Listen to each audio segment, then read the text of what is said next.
Abracadabra! Burvju un raganas visā pasaulē vienmēr ir bijuši meistari, kas pratuši pagatavot dažādas zāles, ziedas un uzlējumus. Ikvienam ciema vai cilts burvim bija un vēl ar vienu ir enciklopēdiskās zināšanas par vietējiem ārstniecības augiem un citām dabiskās izcelsmes vielām. Labās raganas lieliski pārzina tautas medicīnas paņēmienus, turpretim ļaunās raganas specializējas inžu un citu kaitīgu maisījumu pagatavošanā. Abracadabra! Tradicionālais ķīniešu mīlas dzēriens pagatavots baltvīna glāzē iemaisot sauju, sabarstu koriandru sēklu. To gatavojot jāsaka šādi vārdi: siltas sēklas, stipra mīla, silta sirds, kopā uz mūžu. Abracadabra! Šajā tautas zīlēšanas rituālā meitenei uz kartītēm jāuzraksta alfabēta burti un tās ar rakstu uz leju jānoliek ūdens traukā, kur jāatstāj pa nakti.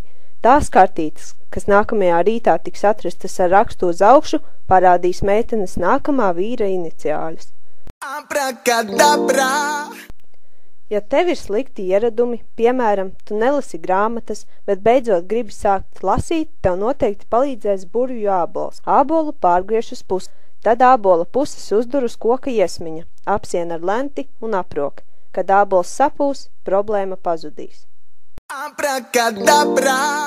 Lai nostiprinātu draudzību divu cilvēku starpā, būs vajadzīgi 2 maisiņi ar krustnagliņām. Tad katrs maisiņu ieliek otra drauga kabatā un abi sasitot plaukstas, skaļi saucot draugi uz mūžu.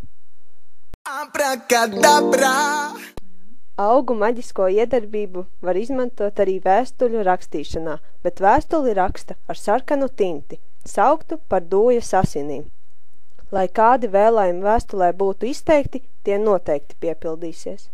Abracadabra, tava maģija labā, tā nobur un nelaiž vaļā.